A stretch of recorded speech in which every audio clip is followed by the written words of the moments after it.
میں دعوت دے رہا ہوں جناب شاہد عدیلی، تالیوں کی گونج سے ان کا کر رہا ہے۔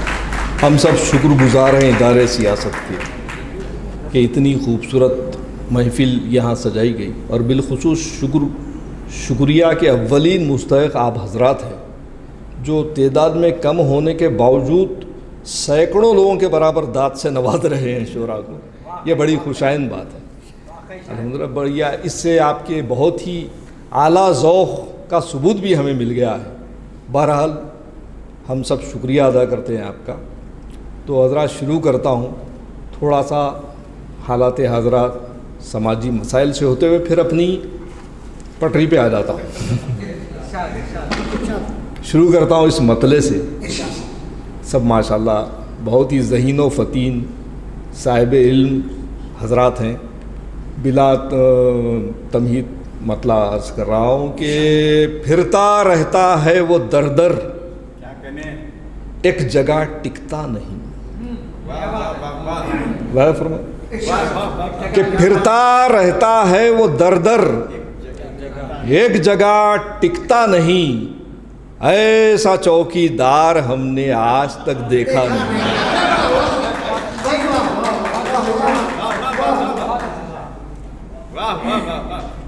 پھرتا رہتا ہے وہ در در، ایک جگہ ٹکتا نہیں، ایسا چوکی دار ہم نے آج تک دیکھا نہیں۔ اور ایک چار مصرے یوں بھی ملاحظہ فرمائیں، یہ بھی بہت، اس میں بھی ایک سچائی بھی ہے، ایک طنز کا پہلو بھی ہے، بطور خاص ملاحظہ فرمائیں۔ شعراء کرام سے بھی ملتمس ہوں کہ ووٹنگ سے پہلے وعدے تو سب نے کیے بہت، ووٹنگ سے پہلے، ووٹنگ کے بعد پتلی گلی سے نکل گئے۔ ملاحظہ فرمائیں اس کے بعد کے دو مصرے کہ ووٹنگ سے پہلے وعدے تو سب نے کیے بہت، ووٹنگ کے بعد پتلی گلی سے نکل گئے۔ اب بدلی حکومتیں تو ملا کیا عوام کو، بدلی حکومتیں تو ملا کیا عوام کو، اتنا ہوا ضرور کہ چمچے بدل گئے۔ اتنا ہوا،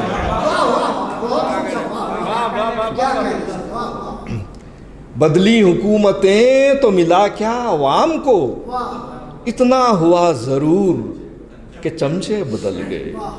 اتنا ہوا ضرور کہ چمچے بدل گئے۔ آئیے دانش تشریف رکھیے۔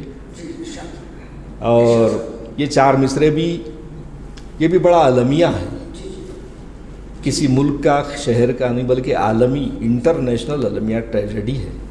اس پس منظر میں میں نے یہ چار مصرے کہے، بطور خاص ملاحظہ فرمائیں کہ کوئی لیمو نہیں ہوگا اور کوئی انڈا نہیں ہوگا، کوئی لیمو نہیں ہوگا، کوئی انڈا نہیں ہوگا، اور کبھی پھر جال سازوں کا کوئی چرچا نہیں ہوگا، کبھی پھر جال سازوں کا کوئی چرچا نہیں ہوگا۔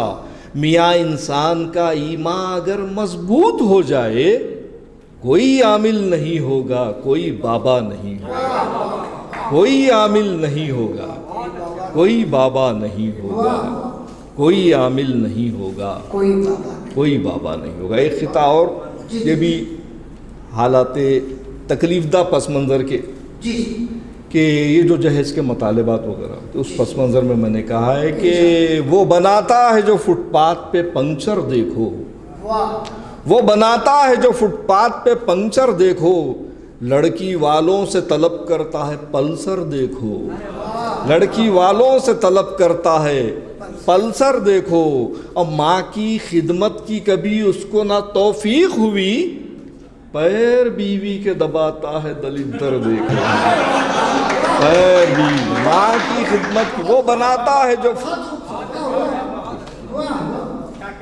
وہ بناتا ہے جو فٹ پاتھ پہ پنکچر دیکھو، اور لڑکی والوں سے طلب کرتا ہے پلسر دیکھو، ماں کی خدمت کی کبھی اس کو نہ توفیق ہوئی، پیر بیوی کے دباتا ہے دلدر دیکھو۔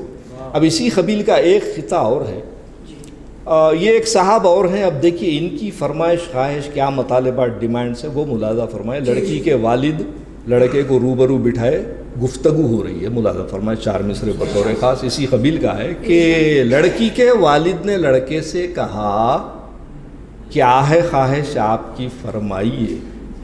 لڑکی کے والد نے لڑکے سے کہا کیا ہے خواہش آپ کی فرمائیے. توتلا تتلا کے یہ کہنے لگا، توتلا تتلا کے یہ کہنے لگا ہیلو ہوندا اسپلنڈر چاہیے.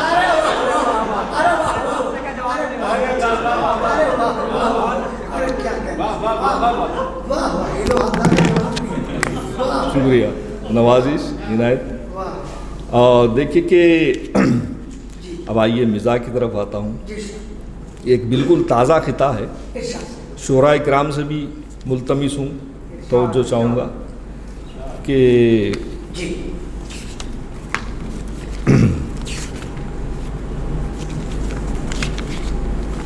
کئی اقسام کے لاتا ہوں لپسٹک پاؤڈر. کئی اقسام کے لاتا ہوں لپسٹک پاؤڈر، جو بھی ہو سکتا ہے مجھ سے وہ میں کر جاتا ہوں. جو بھی ہو سکتا ہے مجھ سے میں وہ کر جاتا ہوں. ایسا کرنے کے لیے اس لیے مجبور ہوں میں اس کو میک اپ کے بنا دیکھ کے ڈر جاتا ہوں.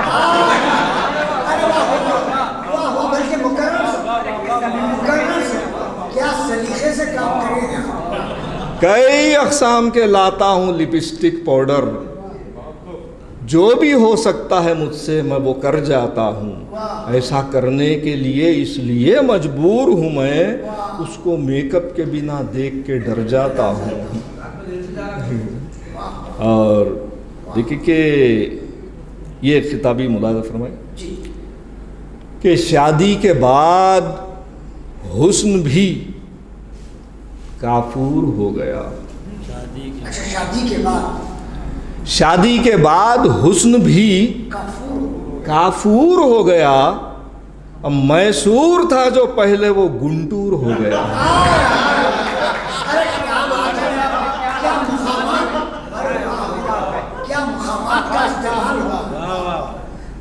شادی کے بعد حسن بھی کافور ہو گیا. میسور تھا جو پہلے وہ گنٹور ہو گیا. یہ شعر ملاحظہ فرمائے اسی غزل کا ہے کہ جن اہلیہ کے آنگ پہ آیا تو تھا مگر، جن اہلیہ کے آنگ پہ آیا تو تھا مگر، گھبرا کے خود بخود ہی وہ مفرور ہو گیا.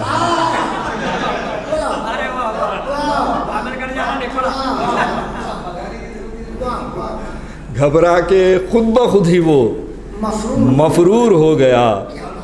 اور دیکھیے کہ ابھی وہ منور بھائی کہہ رہے تھے کہ بھئی بہت سے لڑکیوں کی خواہش ہوتی کہ شادی کے بعد وہ الگ ہو جانا، ماں باپ ساس سسرے کی خدمت نہیں کرنا، دور رہنا پسند کرتی ہیں شوہر میں تو اس پسند. لیکن بعض لڑکیوں کا معاملہ کچھ اور ہوتا ہے. تو اس شعر میں اس مطلب میں ملاحظہ فرمایا آپ بطور کہ اب یہ لڑکی کا بیان کہ ساس کا خوف نہیں ہے یہ مقدر اپنا. ساس کا خوف نہیں ہے یہ مقدر اپنا، عہد کے دن ہی سے مٹھی میں ہے شوہر اپنا.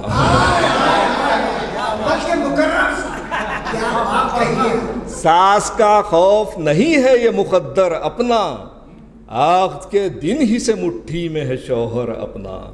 عہد کے دن ہی سے مٹھی میں شوہر. ایک مطلب ایک غزل کا ملاحظہ فرمائے. اس میں مصرع ثانی دانش، مصرع ثانی میں تشبیہ ہے، ملاحظہ فرمائے کہ 75 سال کے ہیں دوسری کی بات کرتے ہیں. 75 سال کے ہیں دوسری کی بات کرتے ہیں، چچا خشکی میں بیٹھے ہیں تری کی بات کرتے ہیں.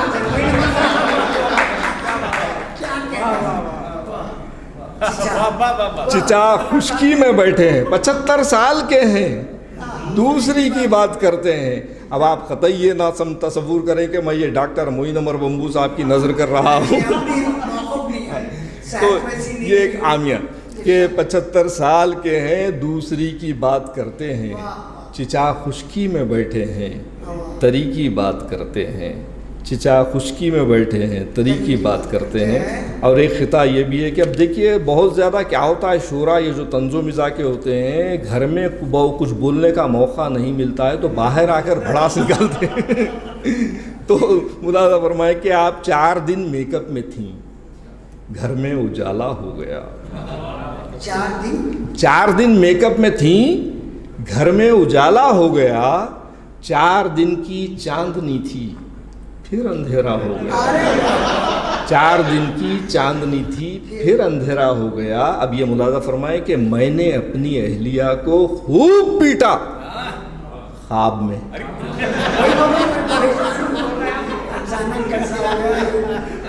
خواب میں پیٹنا بھی ہمت کی بہت بڑی بات ہے. اور ویسا خواب پڑھنا، خواب بھی ویسا پڑھنا تھا.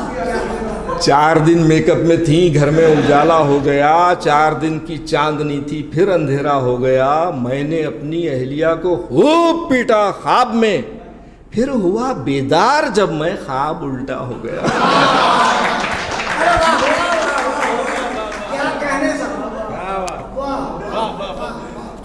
پھر ہوا بیدار جب میں خواب الٹا ہو گیا. اور یہ خطابی ملاحظہ فرمائیں کہ اب دیکھیے کہ سالے بہنوئی کا رشتہ تو بڑا اچھا ہوتا ہے، لیکن بعض دفعہ بڑا درد سر یا ڈینجر بھی ثابت ہو جاتا ہے. تو اس پس منظر میں ایک مشورہ بھی ہے بلکہ کہ ملاحظہ فرمائیں خطاب کہ سالے جو ہوئے شامل بزنس کو لگے چکلے. سالے جو ہوئے شامل بزنس کو لگے چکلے. بزنس میں مجھے اپنے گھپلا نظر آتا ہے. بزنس میں مجھے اپنے گھپلا نظر آتا ہے. جس دن سے دیا دھوکا مجھ کو میرے سالے نے، جس دن سے دیا دھوکا مجھ کو میرے سالے نے، ہر چور مجھے اپنا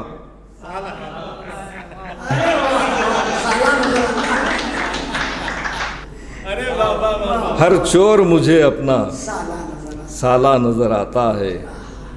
ایک خطہ یہ بھی بڑا نازک خطہ ہے، اور مجھے امید ہے چونکہ آپ سب اہل علم اور بعض حضرات ہیں، سب تک پہنچ جائے گا. ملاحظہ فرمائیں کہ لپسٹک پر جو مانگی رائے ان کی، لپسٹک پر جو مانگی رائے ان کی، انہیں بھی تجربہ اس کا بہت ہے. انہیں بھی تجربہ اس کا بہت ہے. اور لپسٹک پر ہے مولانا کی رائے، لپسٹک پر ہے مولانا کی رائے کہ اس کا ذائقہ پھیکا بہت ہے.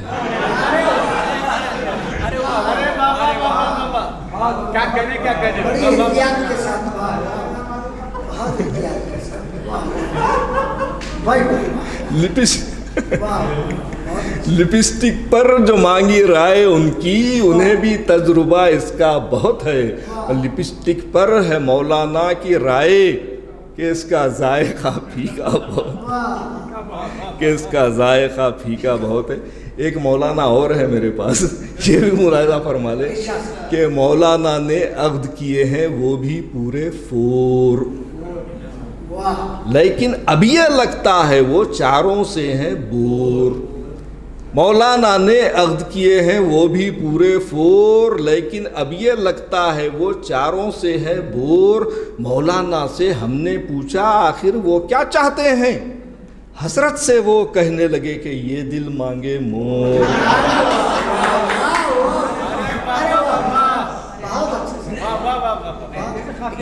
شکریہ، نوازش. اور ایک بالکل تازہ خطہ ہے. ایک لڑکی شادی کے کچھ دن بعد ایک دلہن اپنے سسرال کا حال بیان کر رہی ہے. ہاں سناتا ہوں. ہمارے دانش صاحب کی ایک فرمائش ہے، وہ بھی سناتا ہوں. تو بہرحال یہ 4 مصرے ملاحظہ فرمانے کہ دیکھیے شادی کے کچھ دنوں کے بعد ایک لڑکی اپنے سسرالی احوال بیان کر رہی ہے کہ میں دلہن بن کے جس گھر میں گئی شاعر گھرانہ تھا. میں دلہن بن کے جس گھر میں گئی شاعر گھرانہ تھا. فصیح اردو سے رفتہ رفتہ رغبت ہو گئی مجھ کو. میں دلہن بن کے جس گھر میں گئی شاعر گھرانہ تھا. فصیح اردو سے رفتہ رفتہ رغبت ہو گئی مجھ کو. سنا جب ساز کو اردو میں خوش دامن بھی کہتے ہیں، یہ سنتے ہی فصیح اردو سے نفرت ہو گئی ہے. کیا بات ہے سر، بہت بڑی بات، بہت بڑی بات، واہ بہت اچھا طرز ہے، پاورفل طرز ہے سر. سنا جب ساز کو اردو میں خوش دامن بھی کہتے ہیں، یہ سنتے ہی فصیح اردو سے نفرت ہو گئی. یہ سنتے ہی فصیح اردو. اب یہ آخری میں ایک دو تین چھوٹی چھوٹی نظمیں ہیں میری. اس سے قبل کے اپنی دو مزاحیہ نظمیں ہیں، جس ایک نظم کی ہینگر ہے، ایک نظم میری، اس کی دانش نے فرمائش بھی کی ہے. اس سے قبل ایک نظم بطور خاص سنانا چاہتا ہوں. یہ بالکل یہ بھی بڑا افسوس کا مقام ہے کہ ہم لوگ، ہم سب، ہم سبھی اس کے قصوروار ہیں. اپنے بچوں کو ہم بڑے بڑے موبائل فون دلا دیتے ہیں، بچوں کے کمرے علیحدہ ہوتے ہیں، بچے کمروں میں تنہا ہوتے ہیں، وائی فائی نیٹ ورک رات کے 2-2 3-3 بجے تک، جو بہرحال استحصال ہو رہا ہے ایک معنوں میں. نظر رکھنی چاہیے مجھے بھی، آپ کو، ہم سب کو. تو اس پس منظر میں میں نے کہنے کی کوشش کی ہے. یہ نظم، اس کا عنوان ہے موبائل دھماکہ. بطور خاص ملاحظہ فرمائیں کہ قاضی نے عمر پوچھی جو دلہن کے باپ سے، شرمندگی سے باپ نے سر کو جھکا لیا. کہنے لگا حضور کہ اب کیا بتاؤں میں، شرم آ رہی ہے اب مجھے خود اپنے آپ سے. 22 ہے نہ 20 ہے، بس 11 سال ہے. قاضی نے عمر سنتے ہی حیرت سے یہ کہا، بس 11 سال ہے، ارے یہ تو کمال ہے. حیرت ہے 11 سال کی چھوٹی سی عمر میں بالغ ہوئی ہے کس طرح، کچھ تو بتائیے. قاضی کے اس سوال پہ والد نے یہ کہا، یہ بات کافی دیر سے آئی ہے عقل میں. دجال جب سے آیا موبائل کی شکل میں، پھل پیڑ پر جو پکنے تھے بھٹی میں پک گئے، اور لے کر موبائل ہاتھ میں بچے بھٹک گئے. لے کر موبائل ہاتھ میں بچے بھٹک گئے. لے کر موبائل بچے لے کر موبائل ہاتھ میں بچے بھٹک گئے. شکریہ، بڑی نوازش، عنایت، بڑا تحمل سے سنا آپ نے، بھرپور نوازا بھی. آئیے بالکل اختصار سے کام لیتے اپنی آخری 2 نظمیں پیش کر رہا ہوں. اس سے قبل کہ ہینگر پہ آؤں، ہینگر سے قبل خوشخبری ملاحظہ فرما لیں. میں چاہتا ہوں کہ آپ لوگوں کو جاتے جاتے کوئی خوشخبری بھی سناؤں. تو ملاحظہ فرمائیں، اس نظم کا عنوان ہے خوشخبری. ملاحظہ فرمائیں کہ جمعہ کے روز گھر سے وہ مسجد چلا گیا، اور سیدھے نماز پڑھتے ہی پھر گھر کو آ گیا. داخل ہوا وہ جیسے ہی گھر میں خوشی خوشی، بیوی تھی اس کے سامنے اس کی کھڑی ہوئی. بیوی کو دیکھتے ہی گلے سے لگا لیا، اور مارے خوشی کے گود میں اس کو اٹھا لیا. فرتے خوشی سے بیوی کا چہرہ تھا لال لال. فوراً ہی اس نے کر دیا شوہر سے یہ سوال، مدت کے بعد آج کہو کیا ہوا تمہیں، محسوس کر رہی ہوں میں بدلا ہوا تمہیں. بیوی کے اس سوال پہ ایک لخت بول اٹھا، خطبہ جو آج کا تھا وہ بیگم سنو ذرا. مسجد کے پیش امام نے خطبے میں یہ کہا، وہ شخص بعد مرنے کے جنت میں جائے گا، اور تکلیف کو جو اپنی خوشی سے اٹھائے گا.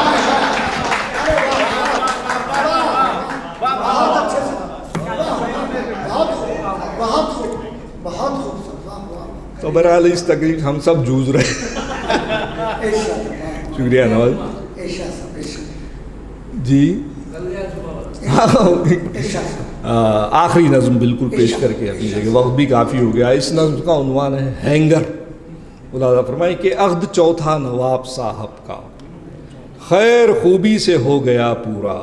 گھر کو لے آئے چوتھی دلہن کو، لے گئے اپنے خاص کمرے میں. ہاتھ دلہن کا لے کے ہاتھوں میں، کھو گئے وہ پرانی یادوں میں. کھولی ایک لخت انہوں نے الماری، اشک آنکھوں سے ہو گئے جاری. پہنچ کر اشک دیدے نم سے، بول اٹھے پھر وہ چوتھی بیگم سے. پہلے ہینگر میں وہ جو ساڑی ہے، پہلی بیگم کی وہ نشانی ہے. اور ہے دوسرے جو ہینگر میں، دوسری جان کا غرارہ ہے. اور ہے تیسرے جو ہینگر میں، تیسری جان کا شرارہ ہے. روب ایسا تھا میرا تینوں پر، تینوں اللہ کو ہو گئیں پیاری. چوتھے ہینگر کی فکر ہے مجھ کو، حشر اس کا نہ تینوں جیسا ہو. سن کے دلہن نے یہ کہا ان سے فکر مت کیجئے میرے سرتاج, چوتھا ہینگر وہاں جو خالی ہے شیروانی لٹکنے والی ہے.